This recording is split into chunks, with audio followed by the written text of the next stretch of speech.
ça fait longtemps. Aujourd'hui, pourquoi est-ce qu'on se retrouve pour vous présenter les avancées des travaux dans l'appartement? Je me suis rendu compte que de toute façon, ça allait être trop long. J'ai préféré du coup vous montrer là où on en était à ce moment T. Donc déjà, je vais vous montrer un petit peu ce qu'il en est. On va reculer. C'est encore tout en travaux. Donc vous vous rendez bien compte qu'a priori, on est bien loin de la fin. Très très loin même. Je vais vous présenter en fait ce qu'il en est par rapport à comment c'était avant. Là déjà, si vous avez encore en mémoire la précédente vidéo que vous pouvez aller voir avant de vraiment entamer celle-ci, vous allez remarquer qu'il y a eu beaucoup de modifications, surtout par rapport à cette grande salle qui en fait de base était l'entrée, la cuisine et une chambre. Du coup, ce que je vais faire, c'est que je vais vous montrer ça de plus près avant de vous expliquer et de vous montrer plus ou moins ce qu'il en est dans l'appartement. Je vais vous expliquer comment est constitué l'appartement. L'appartement, il est constitué en fait en deux espèces de carrés, l'un côté de l'autre, séparés par un mur porteur. Donc un mur qu'on ne peut pas toucher parce que il est porteur, moyen. Au lieu d'avoir l'organisation telle qu'elle était avant, c'est-à-dire que cette pièce, il y avait trois pièces en fait qui étaient là, et dans l'autre c'était un espèce de grand salon chambre, on ne savait pas trop. Eh bien, on a décidé en fait de raser tout ce qu'il y avait des trois pièces de ce côté-là, parce que c'était là en fait où il y avait l'évacuation de la cuisine, donc ça nous obligeait à garder la cuisine ici. Et donc on a tout pété pour en fait avoir un espèce de grand salon cuisine. Et de l'autre côté, en revanche, comme il n'y avait rien de monté, on a monté des murs et des cloisons pour faire trois salles, donc deux chambres de au minimum 9 mètres carrés, donc vraiment des chambres, et une salle de bain. Mais ça, je vais vous expliquer tout ça plus tard quand je dirai de ce côté-là. Là, je vais vous expliquer ce qu'on a fait juste ici. Ici, en fait, vous vous trouvez à l'endroit même où il y a la porte d'entrée. À l'époque, il y avait en fait un espèce de grand couloir qui faisait comme ça, là, et un mur qui faisait jusqu'ici.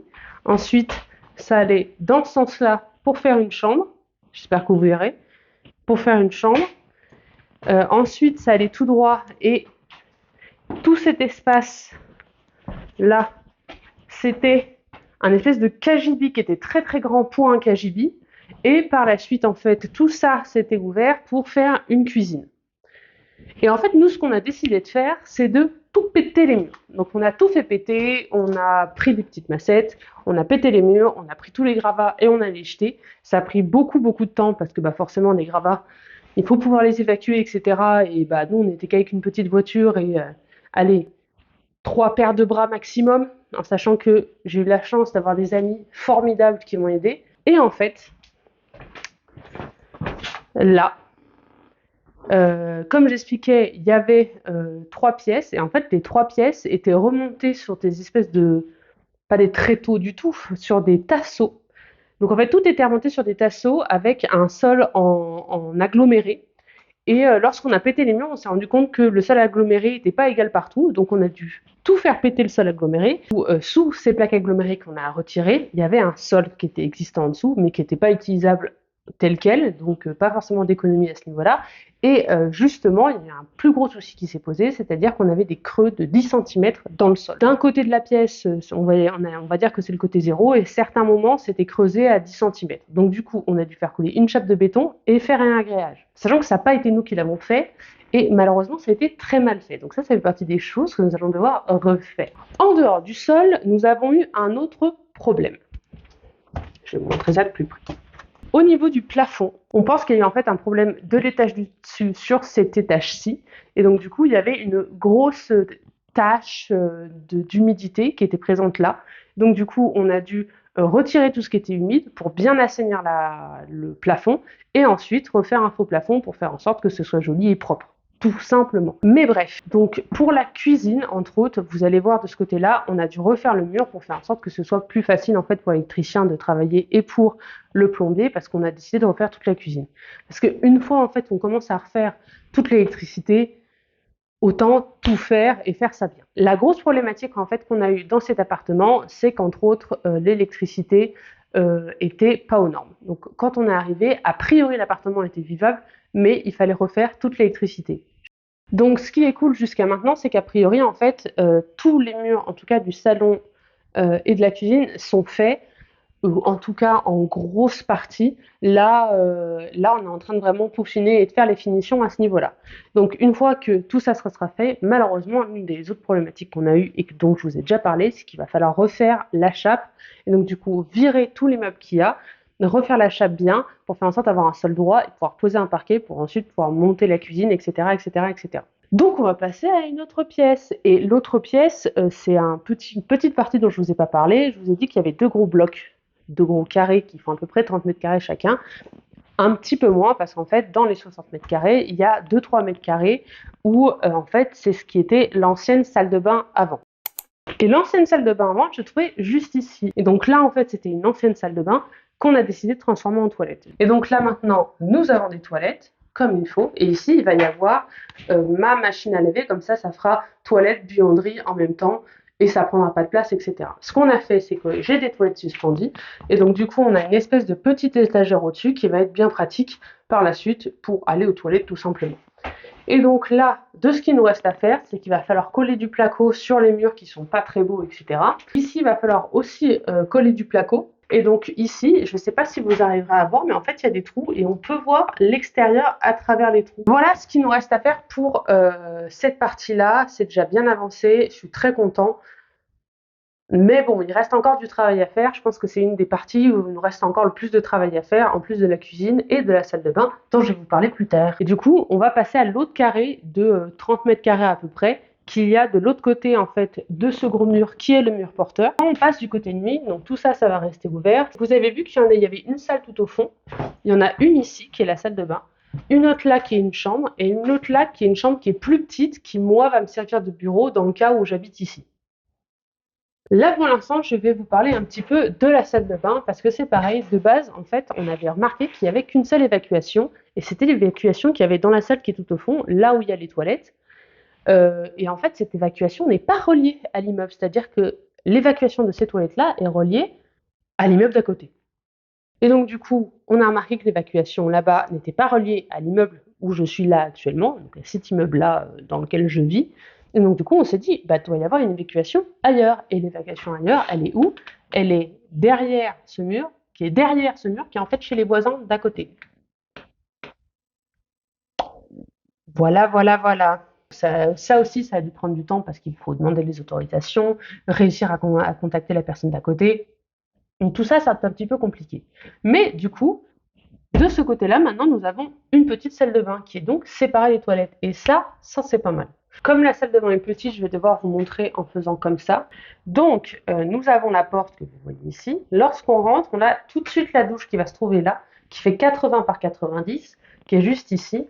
Là, il va y avoir la colonne de douche. Et ici, en fait, on a prévu de mettre une assise. On voit d'ailleurs normalement les traits qui vont représenter l'assise. Et là, ici, il y aura simplement la porte qui sera ici. Donc du coup, l'assise va me permettre de m'asseoir tout simplement, mais aussi de poser mes produits, etc. Et si j'ai envie de mettre des petites étagères ou des niches un peu plus haut, ça sera possible aussi. Du coup, ça va me permettre d'avoir une plus grande douche que celle que j'avais avant, parce que celle que j'avais avant, elle était en 80 par 80. Là, j'ai 10 cm de plus. Et en plus, j'ai de l'espace qui sera ici, donc ça sera beaucoup plus agréable. Là, ensuite, derrière ce mur-là, donc là, il y a la douche, il va y avoir en fait ma vasque avec tous mes produits, etc. Donc j'ai un petit peu moins d'un mètre pour mettre un plan de travail, une vasque qui sera posée dessus, et un petit meuble, enfin un petit truc qui va me permettre d'avoir un endroit, le miroir, etc. qui sera juste en face lorsqu'on rentre. C'est tout, a priori, pour la salle de bain. C'était pas grand-chose, mais c'était beaucoup de travail pour nous. Et en fait, tous les murs posés en placo, je les ai fait moi avec l'aide d'amis proches de moi et ainsi que quelqu'un d'autre, qui est aussi un ami bien sûr, mais qui du coup est plus spécialisé dans ce genre de boulot et qui m'a aidé à monter tout ça. Et en fait, c'est toutes ces parties en fait de montage de murs que j'ai pas pu filmer parce que en fait, j'osais même pas lui proposer de filmer, ça nous faisait perdre du temps parce qu'il prenait sur son temps personnel à lui, qu'il a passé beaucoup de temps dessus. J'étais avec lui, bien sûr, pour l'aider, pour être là, il m'expliquait plein de choses, du coup j'ai pu monter certains murs tout seul. J'ai pas trop eu envie en fait de lui demander parce que comme j'expliquais, ça prend du temps, ça rajoute des trucs, ça voulait dire que potentiellement il était visible auprès du monde et d'internet, donc j'avais pas trop envie. Et donc pour reprendre la visite, donc première porte, salle de bain, et quand on va tout droit, On a en fait une grande chambre qui est avec des meubles, parce que forcément on a fini cette pièce, du coup on a essayé de mettre le plus de meubles possible. On a une chambre d'un peu plus, un tout petit peu plus de 9 mètres carrés, qui en fait me servira moi de bureau. Et maintenant, quand on passe de ce côté-là, il y a le reste du carré, entre guillemets, avec la cheminée qui est planquée derrière, qu'on voit juste ici. La cheminée devant laquelle j'avais tourné la dernière fois. Donc ici, une chambre tout en longueur. Ici, il y a l'alcôve où a priori, il va y avoir un lit, a priori. C'est moi qui habite dedans, etc. Alors, comme vous pouvez vous en douter, il reste encore beaucoup de choses à faire. Entre autres, finaliser les toilettes, entre autres, faire la chape et commencer à pouvoir monter en fait tout ce qui va être la cuisine. Dans la salle de bain, monter l'assise et ensuite tout carreler. Enfin, pas tout carreler, mais en tout cas carreler ce qui a besoin de carreler. Et ensuite, donc du coup, finaliser la salle de bain, mettre les portes, mettre la colonne de douche, pardon. Donc, s'occuper de tout ça pour enfin finaliser et avoir tout de fait et que ce soit au moins vivable. Ça reste encore long, ça va être encore long à faire, mais a priori, on commence à voir le bout du truc parce qu'il n'y a pas si longtemps que ça, il n'y avait même pas de mur qui était monté, etc. Mais là, on commence vraiment à se dire que ça va être finalisé, en tout cas vivable d'ici pas trop longtemps. Mais en tout cas, si vous avez de la curiosité, je vais essayer de poursuivre un petit peu tout ça en fait avec des TikTok, avec des stories Instagram surtout, ça va beaucoup se passer sur Instagram. Et bien sûr, bah, il y aura un reveal final d'ici, on l'espère, pas trop longtemps. Dans tout cas, l'appartement dans sa version vivable et on va dire entendable, même à une location. Là, moi, je suis quand même très fière de ce que j'ai réussi à faire. J'espère que le son sera à peu près correct. Je pense qu'il y aura de l'écho et je pense qu'il y aura des grésillements parce que bon, mon son est pas tip top. On va espérer que ça soit bon quand même. Bref, on se dit à plus tard et j'espère à bientôt pour une prochaine vidéo qui, encore une fois, est tournée dans son entièreté. Il faut juste que je trouve un temps pour me poser et monter. Et moi, je vous laisse parce qu'encore une fois, les travaux m'attendent. Zoubi!